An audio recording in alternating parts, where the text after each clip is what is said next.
It's Eric Bakker, the Naturopath. Thanks for coming back to the channel. I hope you're enjoying this course so far. We're on to part 4 now. We're going to talk about the police. That's right, the food police. I also call them the food pushers or the culinary law enforcement. They're out there, believe me, they're out there. Now, there are many different types of food police. You know, it's probably like in the real police force, you've got the guys in the black uniforms, the LAPD with their hats and their guns and stuff like that. And then you've got the other guys with more guns, more bombs. And then you've got guys in tanks. You've got all kinds of levels of law enforcement, right? Now, we've got the same with the food people. We really have. There's many different types. We've got the sneaky types. We've got the tactical types. We've even got the artillery. I'll tell you all about it, all right? So, we can talk about the food police. You need to be careful with people who love to push their opinions onto you about what you should be eating. All right? If you read my email, there are a lot of them out there. So let's try and identify a few of these sort of people. I've met many food pushers. I've met many kinds of culinary police over the years. We'll talk about it, okay? Should you be eating that? It's the inquiring type. So the inquiring type is always looking at what you're eating. Never mind what they're eating, they're trying to really look at what you're eating and telling you what you should be eating. So there are different types of inquiring food pushers or food police. Some are highly educated, some have even got college degrees. Other police like this have got no law degrees at all. They'll just go to Google and all of a sudden they'll have been to the police food academy and they'll know better than you.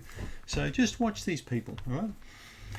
So the common food pushers that everyone knows about are the diet pushers, okay? Aren't you already fat enough? Why are you putting that donut into your mouth? Look at the size of you, you know? Like, these are the guilt-tripping people.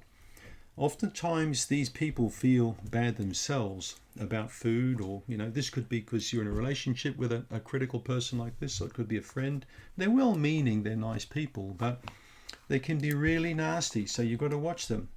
And it's nobody's business but your own, what you put in your mouth. So be careful. The diet police are very big.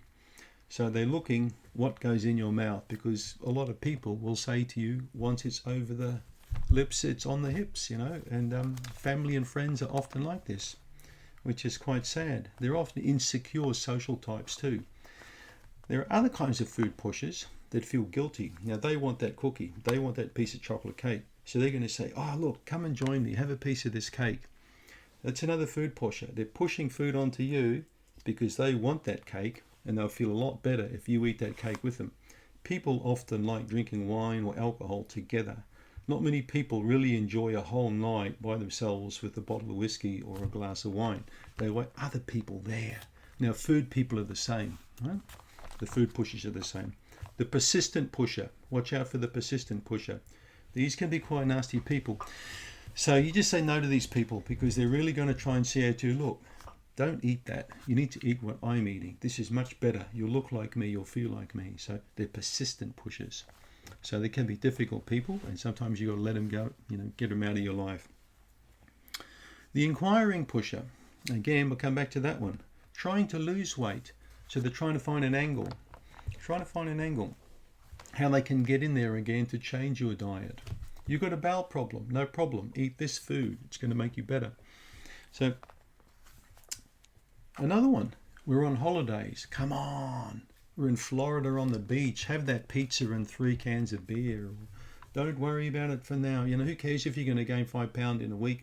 We can always drop that weight when we get back home. So, the we on holidays thing, you know, that just doesn't really cut it for me, to be honest, because I like to eat good food on holiday and when I'm at home.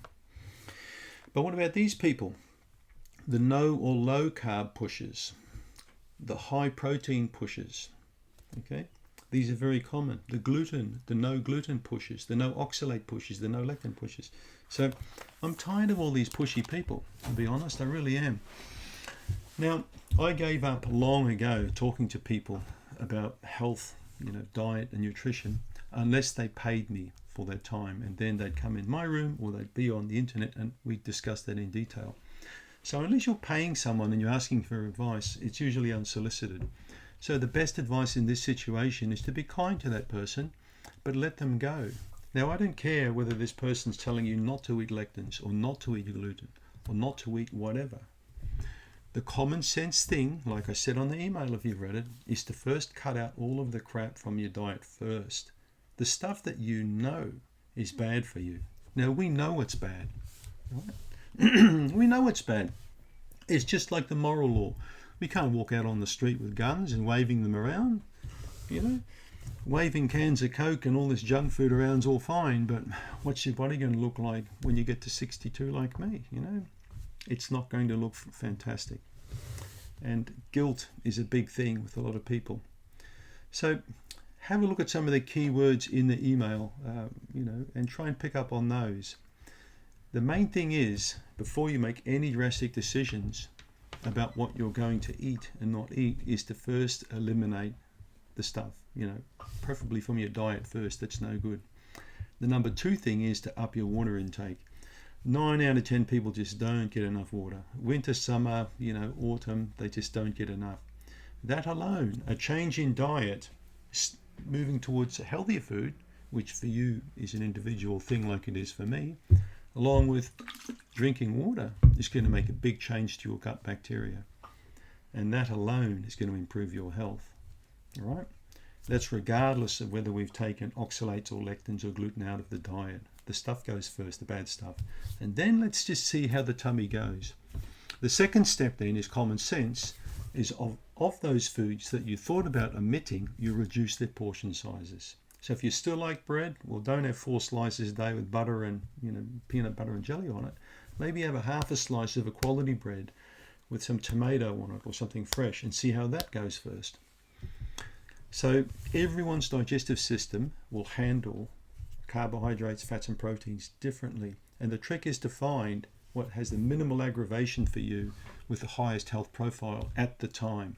And that varies very much from person to person. The higher the stress, the more compromised the gut and the harder it is to shape your diet. We're going to talk a lot more about stress and energy and sleep and sex drive and many of these topics further down in the course. But this is the foundation really, is to get this diet right. And that's what we're going to be talking about the first several weeks. Next week we talk about food combining.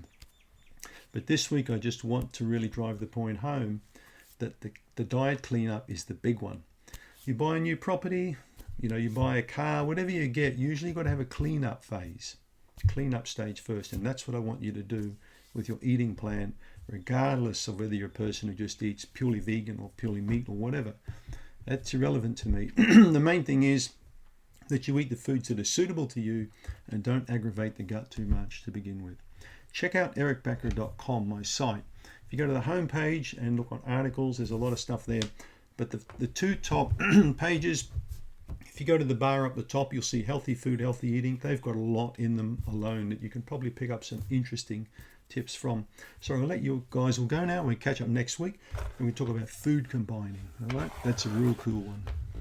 Thanks for tuning in. Have an awesome week, and we'll see you all next week. Bye-bye.